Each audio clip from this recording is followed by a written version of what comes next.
ఒక దేశ దిమ్మరి, తిరుగుబోతోడు, ప్రపంచ యాత్రికుడు అని చెప్పుకుంటూ 100 పిచ్చిలాడాను, 150 పిచ్చిలాడాను, దాంతో పండాను, దీంతో పండాను అని చెప్పి ఎదవున్నారు ఎదవ. మన గురువు గారిని ఏమన్నాడో మీరే వినండి.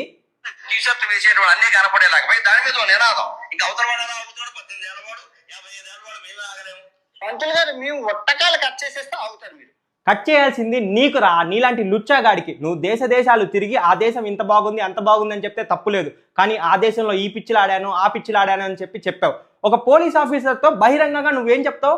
వండుకున్నోడికి ఒకటే కూర, అడుక్కునే వాళ్ళకి 66 కూరలు. అంటే డైరెక్ట్గా నువ్వు తిరుగుబోతుతనాన్ని ప్రోత్సహిస్తున్నావు, దాన్ని ఎంకరేజ్ చేస్తున్నావు. నీలాంటి వాడికి ఏం తెలుసురా హైందవ ధర్మం గురించి, హైందవ మతం గురించి? శ్రీరాముని ఆదర్శంగా తీసుకొని బతికే దేశం రా ఇది. ఇక్కడికి వచ్చి నువ్వు ఈ మాటలు మాట్లాడుతున్నావా? పెళ్లి అన్న బంధం మీద ఎంతో మంది యువతకి ఈరోజు నీ మాటల వల్ల విరక్తి పుట్టి రోజుకు ఒక దాంతో తిరుగుదాంలే, లైఫ్ని హ్యాపీగా గడుపుదాంలే అనుకుంటూ ఉంటారు. కానీ ఖచ్చితంగా అన్వేష్, నీ మాటల వల్ల హైందవ మతానికి, హైందవులకి మచ్చ వస్తుంది. నువ్వు మాట్లాడిన మాట చిన్న మాట కాదు. హైందవులు రేప్ చేస్తున్నారా? హైందవ మతంలో స్త్రీకి స్వేచ్ఛ లేదా? హైందవ మతంలో స్త్రీని తల్లి స్థానంలో, స్త్రీని మొట్టమొదటి స్థానంలో పెట్టి పూజించిన మతం రా హైందవ మతం. దాన్ని మాట్లాడుతున్నావే? ఖబర్దార్ బిడ్డ, నువ్వు కానీ ఈ దేశానికి వచ్చితే